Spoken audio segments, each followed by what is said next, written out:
Yesus bukan Allah.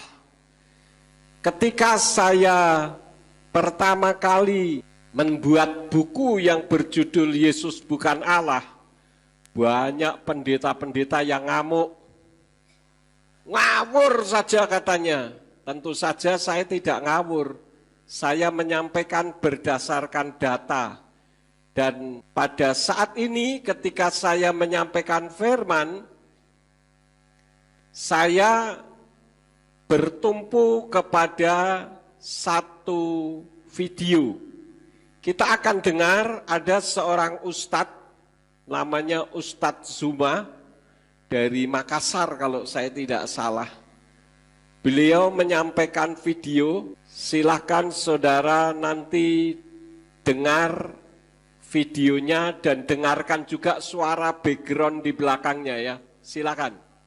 Layaknya orang Islam tidak pernah berdebat dengan Hindu Buddha. Tidak pernah. Kenapa? Karena mereka tidak menyentuh apa yang menjadi esensi di dalam Al-Quranul Karim. Berbeda dengan Kristen.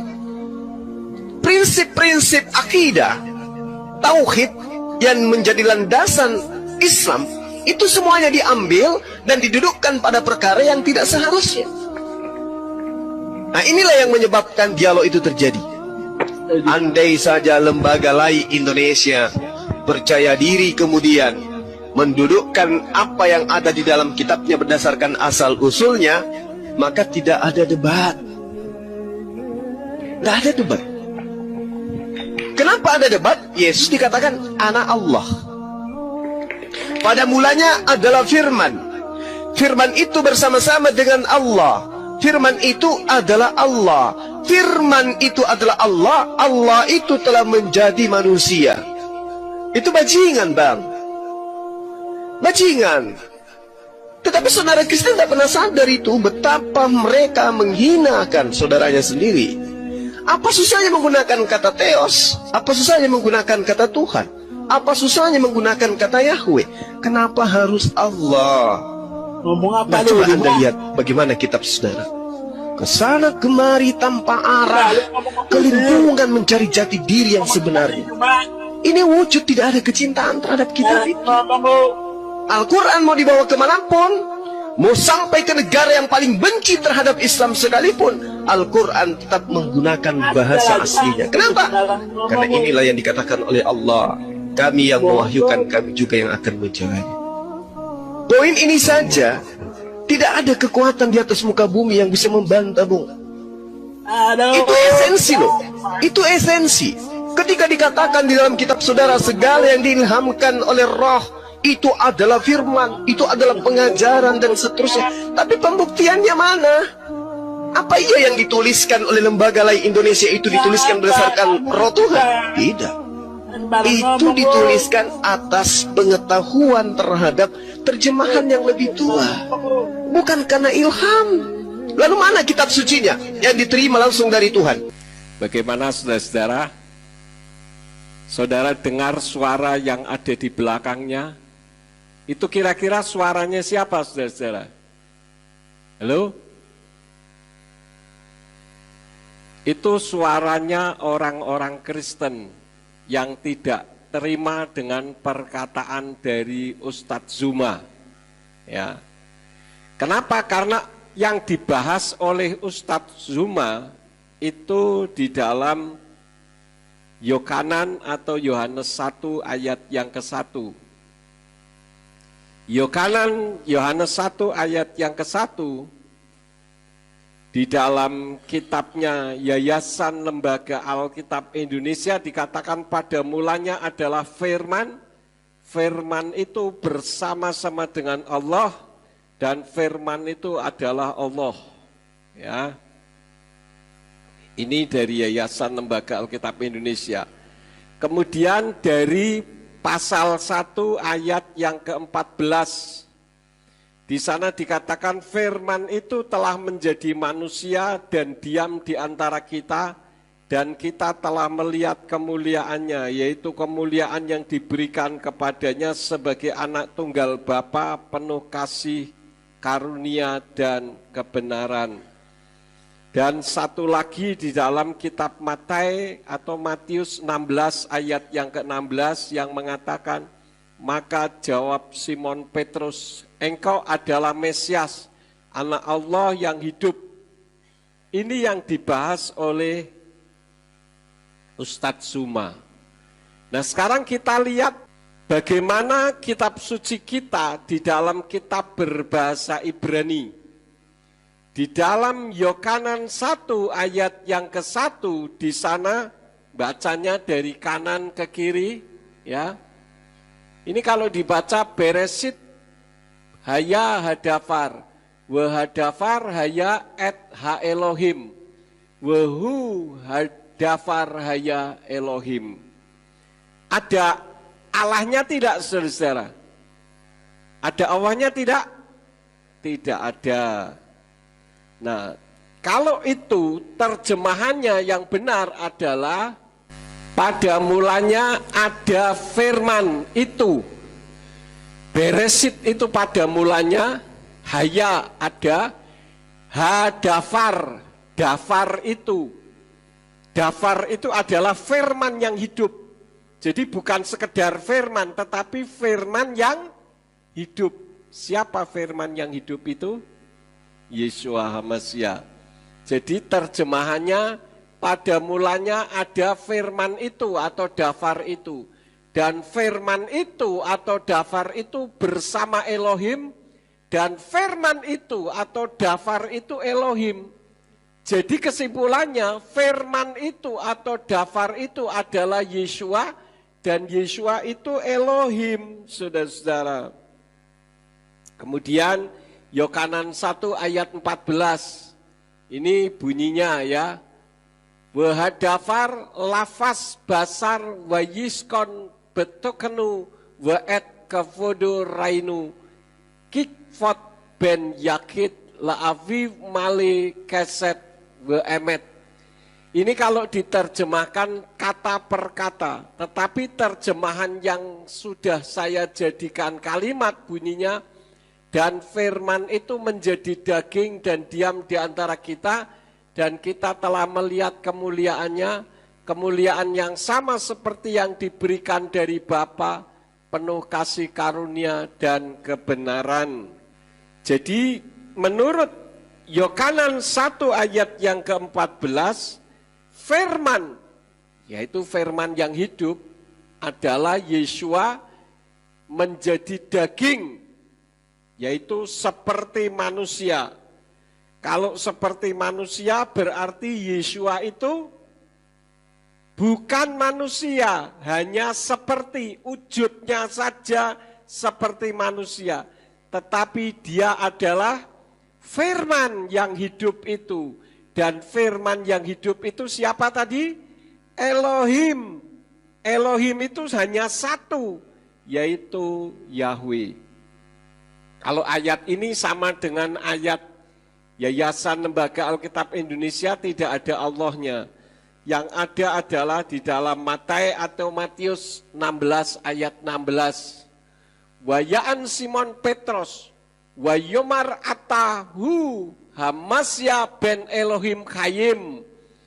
Ini kalau diterjemahkan kata per kata. Dan dia menjawab Simon Petrus, dan dia berkata, engkau dia Mesias putra Elohim hidup. Kalau diterjemahkan dalam bentuk kalimat, dan Simon Petrus atau Kepa menjawab, engkaulah Mesias atau Hamasya putra Elohim yang hidup. Ada Allahnya tidak, saudara-saudara? Tidak ada. Jadi kalau umat Kristen itu, tadi Ustadz Zuma katakan pede atau percaya diri dengan kitabnya. Kalau menurut saya ini bukan kasus percaya diri atau tidak percaya diri, tetapi adalah karena berdasarkan untuk penginjilan, ya, kontekstual. Ada orang mengatakan begini, Pak Yakub menyalahkan kontekstual, tidak? Saya katakan tidak.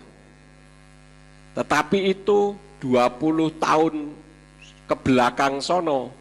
Kalau sekarang sudah tidak bisa kontekstual lagi. Buktinya apa?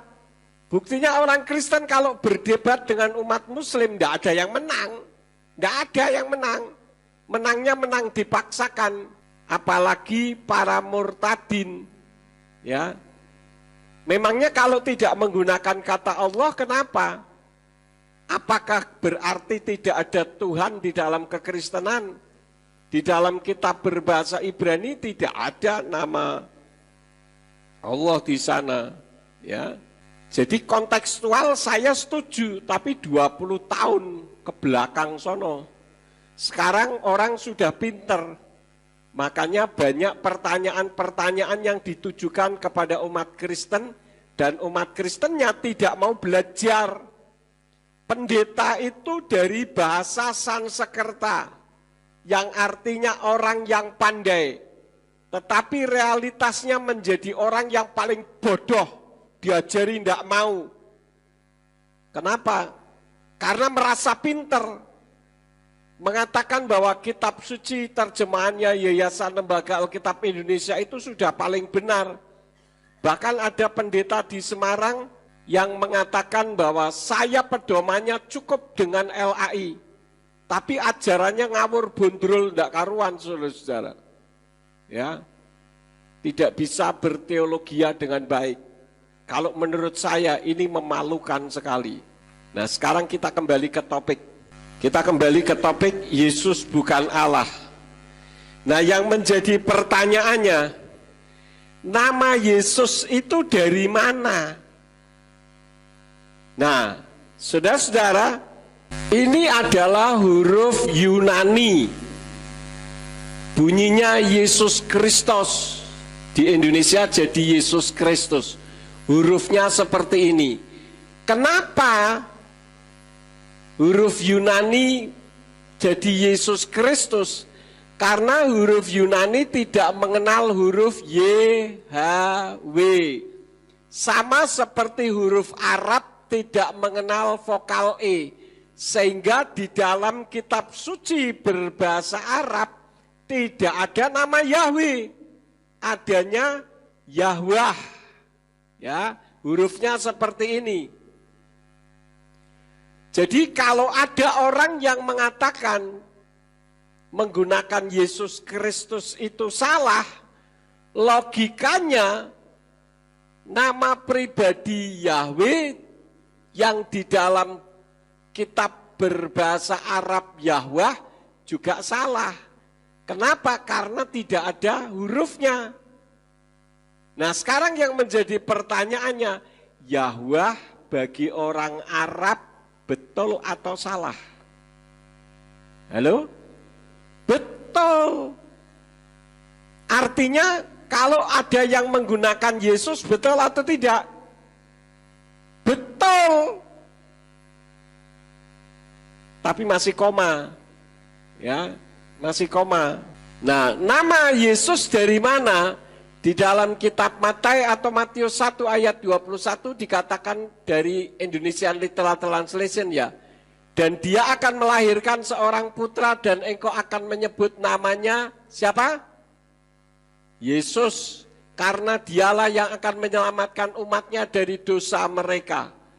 Saudara menyebut nama Yesus kok kayaknya takut-takut sih. Tapi kalau ini bunyinya apa? Ya gitu dong. Kadang orang itu aneh ya. Dikatakan begini, sekarang saya sudah tidak menyebut nama A lagi. Nah, bagi orang yang ngerti, tahu A itu artinya apa? Allah. Nah, tapi kalau membaca kitab suci, Dagon, Baal, Molok, kenapa tidak menyebut D saja, M saja? Betul enggak? Yang tidak boleh itu untuk mengagungkan dan memuliakan serta menyanjung tinggi. Kalau untuk menerangkan tidak ada masalah, saudara-saudara. Karena itu belajar teologi dengan baik. Jangan mendengarkan orang yang di luar sono. Terkadang saya melihat jemaat di tempat ini masih ada yang berkiblatnya bukan kepada pengajaran kita sendiri. tapi berkiblatnya kepada ajaran lain. Nanti saya lanjutkan lagi ya. Dalam kamus Alkitab dicatat bahwa Tuhan huruf kapital semua itu adalah salinan dari sesembahannya bangsa Israel, yaitu Yahweh. Jadi dia dalam Alkitab kata Tuhan huruf kapital semua, seharusnya itu kita baca Yahweh. Jadi ya, setiap kata Yahweh itu disalin menjadi Tuhan. Itu kamus Alkitab terbitan LAI sendiri yang menjelaskannya. Inilah sebabnya setiap saya membaca Alkitab, kalau ada Tuhan huruf kapital semua, saya bacanya Yahweh. Ada 6.800 kali kata Yahweh ditulis, namun Alkitab tidak mencatat, hanya dicatat satu kali, itu pun di kamus Alkitab. Jadi alangkah lebih baik kita kembali ke penulisan yang benarnya. Kan Alkitab sudah menjelaskan di kamusnya, di referensinya, bahwa kata Tuhan itu adalah disalin dari Yahweh. Jadi selayaknya lah kita baca Yahweh. Salam. Bapak Yahweh,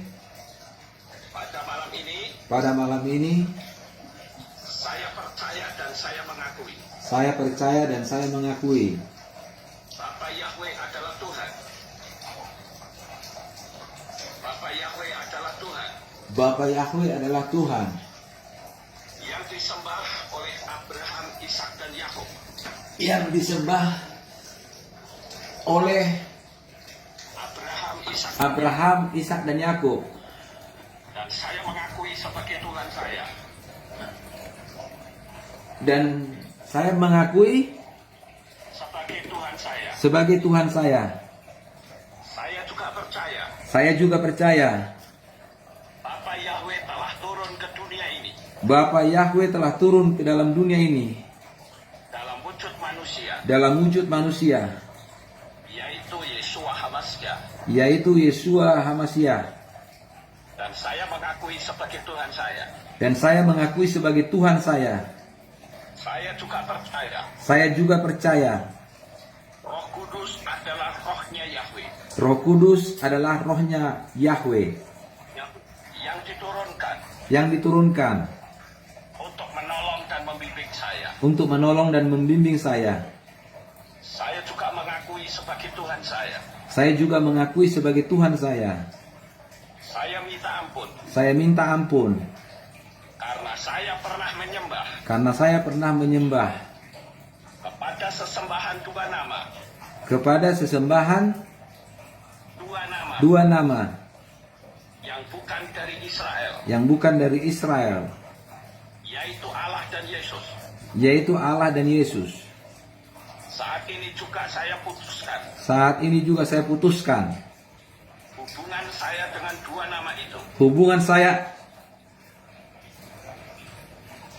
dengan dua nama itu. Hai kekuatan dua spirit koper ditinggalkan baik. Aduh, sakit kepala. Nama Adonai Yesus. Aduh. Dalam nama Adonai Yesus. Spirit engkau tidak berkuasa atas memperoleh dalam nama Adonai Yesus Hamasya. Haleluya. Darah Yesus Hamasya. Darah Yesus Hamasya. Kau tidak punya hak dan kuasa atas majelis. Mulai sekarang dia menjadi milik Bapak Yahweh. Keluar kamu dalam Aku nama milikmu, Adonai Yahweh. Yesus. Terima kasih Bapak Yahweh, terima kasih. Aku dibebaskan. Terima kasih, Bapakku. Aku sembuh. Aku tidak akan sakit begini. Kepala itu tidak menyebar. Apa yang Bapak? Aku berpikir Engkau hadir walaupun aku sakit. Ternyata selama ini yang datang bukan ya. Aku tertipu bertahun-tahun sehingga menjadi lawan dosa. Kau pergi keluar tinggalkan bumi sekarang juga dalam nama Adonai.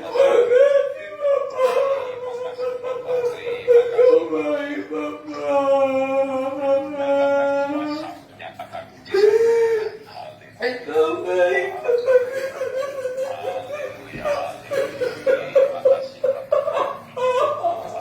Makasih Bapak.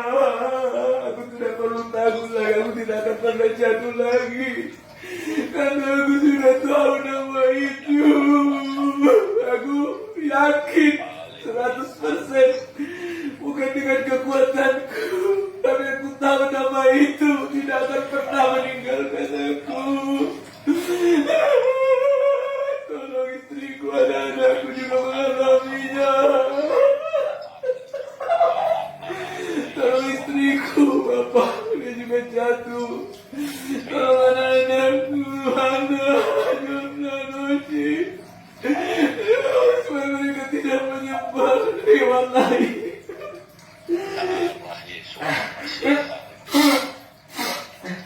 Tolong kasih, Bapak. Aku akan tenang. Oh, selanjutnya aku menyembah Engkau, hari aku tidak akan perlu sakit-sakit kepala lagi. Terima kasih, Bapakku. Terima kasih. Oke. Sekarang ulang lagi, kita berdiri, right raise. Oh, terima kasih, Bapak.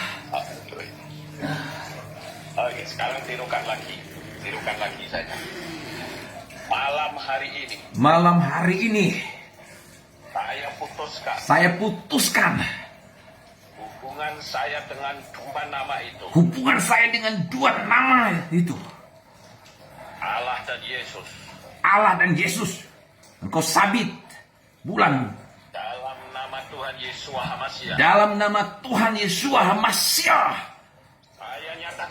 Saya nyatakan putus. Kau tidak berhak dan berkuasa lagi atas tubuhku, atas hidupku. Kau tidak berkuasa lagi. Aku milik Yahweh. Bapakku yang baik. Mulai malam hari ini. Ketika saya keluar dari air. Nama saya tertulis dalam kitab kehidupan. Sampai selama-lamanya. Oleh karena itu saya berjanji. Saya akan setia kepada Bapa Yahweh. Oleh kuasa Roh Kudus saya akan setia kepada Bapa Yahweh. Sampai saya mati. Saya juga berjanji.